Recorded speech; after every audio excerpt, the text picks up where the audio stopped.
নমস্কার। স্টুডেন্টস একাডেমির পক্ষ থেকে উচ্চ মাধ্যমিকে যে সকল ছাত্রছাত্রী দর্শন বিষয়টি পছন্দ করেছো তোমাদের স্বাগত জানাই। এই ভিডিওটি তোমাদের জন্যই তৈরি, যেটা দেখলে তোমরা ভীষণ উপকৃত হবে। তো চলো শুরু করা যাক। এই ভিডিওতে আমরা দর্শন বিষয় সম্পর্কে ইন্ট্রোডাকশন এবং সিলেবাস ডিসকাশন করব। কেমন?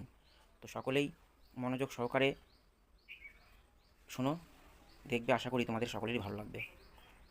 তো প্রথমেই আমাদের প্রশ্ন আসে যে দর্শন বিষয় আমরা কেন পড়ব, তাই না? তো চলো দর্শন বিষয়টা আমরা কেন পড়ব সেটা ডিটেলসে আলোচনা করে তোমাদের বোঝানোর চেষ্টা করছি। দেখো, দর্শন এমন একটি বিষয় যা মানুষকে চিন্তা করতে, প্রশ্ন করতে এবং যুক্তির মাধ্যমে সত্য অনুসন্ধান করতে শেখায়। সংস্কৃত দৃশ ধাতুর সঙ্গে অনট প্রত্যয় যোগ করে দর্শন শব্দটির উৎপত্তি ঘটেছে। দর্শন মানে সাধারণ দেখা নয়, দর্শন কথার অর্থ হলো সত্য দর্শন বা অন্তর্দর্শন। আবার দর্শন শব্দের অর্থ হলো জ্ঞানের প্রতি অনুরাগ বা ভালোবাসা। অর্থাৎ যখন আমরা ফিলোসফি শব্দটিকে ভাঙাবো তখন ফিলোস এবং সফিয়া বলে দুটি গ্রিক শব্দ পাবো। ফিলোস মানে অনুরাগ বা ভালোবাসা এবং সফিয়া মানে জ্ঞান। সুতরাং ফিলোসফি অর্থাৎ দর্শন শব্দের অর্থ জ্ঞানের প্রতি অনুরাগ বা ভালোবাসা। কেমন? আমরা কেন দর্শন পড়ব? এর কয়েকটি গুরুত্বপূর্ণ কারণ রয়েছে। প্রথমত, দর্শন মানুষের চিন্তাশক্তি ও বিচার বুদ্ধির বিকাশ ঘটায়। এটি আমাদের ভালো মন্দ, সত্য মিথ্যা এবং ন্যায় অন্যায় সম্পর্কে গভীরভাবে ভাবতে শেখায়। ফলে আমরা জীবনের বিভিন্ন সমস্যার যুক্তিসঙ্গত সমাধান খুঁজে পেতে সক্ষম হই। কেমন?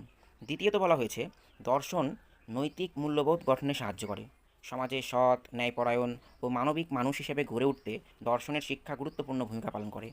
এটি মানুষকে সহনশীলতা, আত্মসংযম ও মানবতার শিক্ষা দেয়। তাহলে আশা করি বুঝতে পারছো, আমাদের দৈনন্দিন জীবনে মানুষ হিসেবে জন্মগ্রহণ করার জন্য এবং তারপরের পরবর্তীতে আমরা কীভাবে বাঁচবো, কী কী শিখবো, সব কিছুই আমরা এই বিষয় থেকে সুন্দরভাবে জানতে পারবো, বুঝতে পারবো এবং সামনের দিকে এগোতে পারবো। তৃতীয়ত বলা হয়েছে দর্শন বিষয় ধর্ম, সমাজ ও সংস্কৃতি সম্পর্কে সমন্বিত ধারণা প্রদান করে। মানুষ ও বিশ্বের প্রকৃতি সম্পর্কে জ্ঞান লাভের মাধ্যমে আমাদের দৃষ্টিভঙ্গি প্রসারিত করে, তাই না? একদম সঠিক কথা বলা হয়েছে এখানে। চতুর্থত, দর্শন হলো এমন একটি বিষয় যেখানে বাকি সকল বিষয়ের সমন্বয় সাধন ঘটেছে। সেই জন্যই বলা হয় philosophy is the mother of all subject. অর্থাৎ এই দর্শন বিষয়ে তোমরা বাকি সমস্ত বিষয়ের নির্দেশ আমরা খুঁজে পাওয়া যাবে। অর্থাৎ সমস্ত বিষয় সম্পর্কে আমরা এই দর্শন বিষয়ের মধ্যেই খুঁজে পাবো বিভিন্ন তথ্য। পঞ্চমত বলা হয়েছে দর্শন হলো এমন একটি বিষয় যেখানে আধ্যাত্মিকতা নিয়ে আলোচনা করা হয়। আর এই আধ্যাত্মিকতা বিষয় মানুষ হিসেবে আমাদের জানা ভীষণ প্রয়োজন, যেখান থেকে আমরা বিভিন্ন বিষয় সম্পর্কে গভীর আলোচনায় মগ্ন হই এবং স্পষ্ট জ্ঞান লাভ করা যায়। কেমন? সবশেষে বলবো, দর্শন আত্মজ্ঞান অর্জনে সহায়তা করে। আমি কে? জীবনের উদ্দেশ্য কী? এই ধরনের মৌলিক প্রশ্নের উত্তর খুঁজতে দর্শন আমাদের পথ দেখায়। তাই ব্যক্তিগত ও সামাজিক জীবনের উন্নতির জন্য দর্শন অধ্যয়ন অত্যন্ত প্রয়োজনীয়। তাহলে নিশ্চয়ই বুঝতে পারছো তোমরা দর্শন বিষয়টি নিয়ে ভালোই করেছো এবং আগামী দিনে আশা করি তোমরা এই বিষয় নিয়ে অনেক দূর এগোতে পারবে। তার জন্য তোমাদের ভালো করে পড়াশোনা করতে হবে, বিষয়কে ভালোবাসতে হবে এবং সুন্দরভাবে বুঝে পড়তে হবে। কেমন? এবারে আমরা একাদশ শ্রেণীর দর্শন বিষয়ের যে সিলেবাস, অর্থাৎ তোমরা একাদশ শ্রেণীতে ফার্স্ট সেমিস্টারে ফিলোসফি বা দর্শন বিষয়ে যে সিলেবাসটা পড়বে সেই সিলেবাস সম্পর্কে আলোচনা করা যাক। তোমাদের ফার্স্ট সেমিস্টারের সিলেবাসটা দুটো ইউনিটে ভাগ করা রয়েছে। প্রথম ইউনিট রয়েছে ইন্ট্রোডাকশন টু ইন্ডিয়ান ফিলোসফি, অর্থাৎ ভারতীয় দর্শনের পরিচয় বা ভারতীয় দর্শনের ভূমিকা। এই ভারতীয় দর্শনের ভূমিকা এই টপিকের আন্ডারে, এই ইউনিটের আন্ডারে যে টপিকগুলো আমরা পড়ব, প্রথমে রয়েছে দর্শন শব্দের অর্থ, অর্থাৎ দর্শন শব্দের ব্যুৎপত্তিগত অর্থ কী সেটা আমরা এখানে পড়ব। তারপরে রয়েছে ভারতীয় দর্শন সম্প্রদায়গুলির শ্রেণীবিভাগ সংক্ষেপে, অর্থাৎ ভারতীয় দর্শনে আস্তিক ও নাস্তিক মিলে মোট 9টা সম্প্রদায় রয়েছে। সেই সম্প্রদায়গুলি সম্পর্কে আমরা সংক্ষেপে এখানে আলোচনা করব এবং তার উপর বেস করে আমাদের শর্ট কোশ্চেন পড়তে হবে। কেমন? 3 নম্বর টপিকে রয়েছে জ্ঞান লাভের 6টি পদ্ধতি, প্রমাণ সম্পর্কে ভারতীয় তত্ত্বসমূহ। অর্থাৎ ভারতীয় দর্শনে যে কোনো বিষয় সম্পর্কে জ্ঞান লাভ করার জন্য যে প্রণালী তাকে প্রমাণ বলা হয়।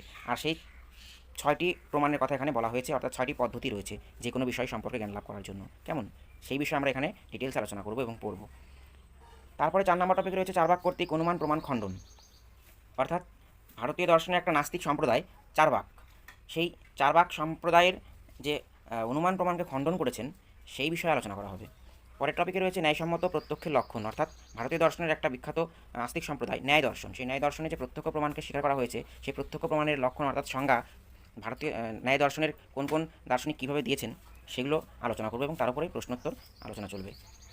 পরের টপিক রয়েছে নির্বিকল্পক ও সবিকল্পক প্রত্যক্ষের পার্থক্য, অর্থাৎ প্রত্যক্ষ নামক প্রমাণের যে বিভিন্ন ভাগগুলো রয়েছে তার মধ্যে নির্বিকল্পক সবিকল্পক দুটো ভাগ রয়েছে। সেই দুটো ভাগের মধ্যে যে পার্থক্য, সেই পার্থক্যগুলো নিয়ে আলোচনা হবে এবং তার উপর বেস করে শর্ট কোশ্চিন হবে।